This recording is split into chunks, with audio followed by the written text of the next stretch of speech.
Alive, folks. Welcome to the Sit Down Standards Kickstarter Preview. My name's David. I'm joined, as always, by my favorite board gamer, my wife, Alyssa. Hello. And today we're taking a look at the 1 to 8 player abstract strategy puzzle game, Jutaku, from Dark Flight Games. In this game, players are going to be competing as different Japanese architects working to try to build up their specific sites quicker and more efficient than their other opponents. Meeting requirements. Meeting certain requirements, of course, because we've got that pesky building department that's going to make us meet certain requirements. But before we determine who is the best architect among us, let's talk about what's included in this game. Take it away, Alyssa. All right. In this game, you're going to be getting your site cards, and there's 32 double-sided site cards. Yeah, these are all the different cities that you're going to essentially pick to build, stack your wooden pieces you're building, and that's the next part. Right. And then you'll be getting over 70 wooden building pieces, and then you're also going to be getting your own architect token. Yeah, and so what you do during the game is essentially you're all going to be competing. You're all going to take a site card. And when you're building your different sites, you're going to take these laser-cut wooden pieces, which are great. There's over 70 different unique ones that are included in the game. And you're going to take those from essentially the center pool, and you're going to start trying to build your site. Now, there's lots of requirements when you're building your particular building.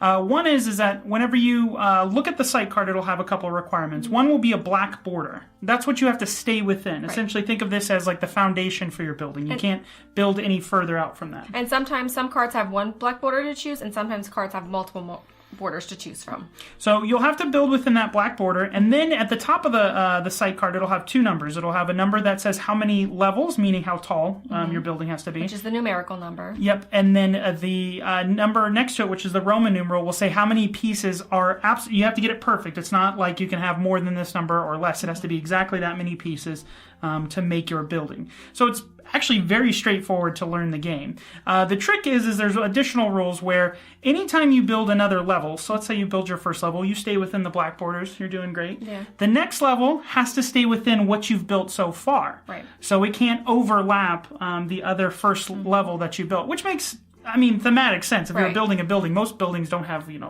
and that hang over the edge. Your first level, you have multiple pieces on it, but then there's a gap. You can't have a piece over that gap for the second. So it gets into this strategy part where you're really trying to be efficient, and then you're all racing at the same time, and you're all grabbing from the same pool. Now, there's some requirements. You can't grab like 8 pieces and hold them all. You have to grab one at a time. If you don't like a piece, you put it back, and then you can't really readjust your pieces. So like if you built your first level, you have to take all your second level off before you can go back and adjust your first level. And you can't keep those pieces to the side.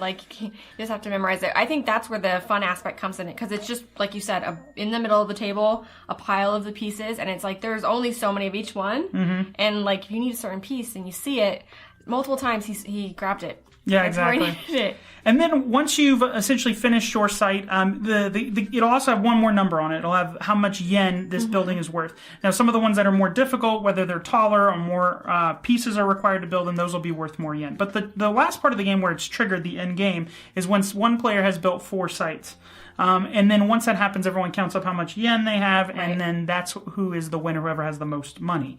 So not like I played a strategy where I was going for like the simple ones quickly, because I get those ones a little bit easier, where Alyssa took a harder one, and after I finished 3 sites, she was still almost, I think, equivalent with me with like 2. Yeah. So there is some strategy as to what you want to pick. Now, each player, like Alyssa talked about, you get these laser cut architect tokens, and when you first start the game, you're going to set up kind of a perimeter of all the buildings that you can choose from, all the sites. You just randomly put them out into this grid, and you have to select one from the perimeter. And then after you finish your site, or if another player, you can decide to keep working on yours, or you can pick one that's 2 spots away, but you'll have to, there's some limitations on where you can go. And this is where you really want to check out all the cards around it, because once you place your architect token, like that is where you are. Yeah, you're going to be on pretty much that side of the board, or side of the grid. A lot of fun. Takes probably about, I'd say, half an hour to play. Good with a big group. It's one of those games where it's really puzzly and thinky. You start to, I think once you play this game more and more, you'll enjoy it even more, because you'll start to memorize some of the pieces that kind of fit together. Because an additional thing, let's say you have 2 pieces that you want to make as your bottom floor, they have to share an edge. Right. They can't just be like pointed at each other or in 2, so they have to be touching. So you start to learn the pieces. I started to like name the pieces after different, U.S. states that they look like. Like, that looks like Nevada and different things like that. But it's really cool because every piece is unique. It's not repetitious in that it doesn't repeat itself multiple times. It doesn't repeat itself. Never mind. That was a bad joke. Anyways, and also there's another game that's included in here called Countdown. And this is essentially what you're going to do is take one of the cards. You don't worry about the black border. And you time, each of you get 60 seconds to build the first level. Build as many pieces as you can. Then you reset the clock for 45 seconds after that. You build your second level, and then you build your third, and you lower the time each time. When someone can't build anymore, that's when the round stops. Right. The game stops, and then you count how many pieces. Whoever has the most pieces wins. So this changes some of the strategy. Sometimes I like to go for smaller pieces because they add up quicker for maybe the bottom. Yeah. But in this, you need a bigger area. You might need a bigger area. So what I really, really like about this game, though, small size. Love small footprints on games. Great to take. I think because of how easy it is, anybody can enjoy this game. It has kind of a little bit of a party game thing because you kind of get that. It's quiet. It's a quiet party game. Yeah, if it's a quick I gotta get it done. No, I want that piece. No, it is. It's just a fun, laughing kind of game. Yeah. And I love that it's up to 8 players. Yeah, you can play with a bunch of people with it too.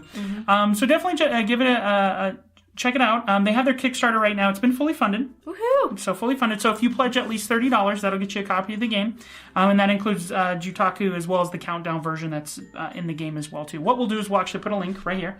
So if you click on this link, that will take you to their Kickstarter page, and you can find out more information and then hopefully pledge one to pick up a copy of your own.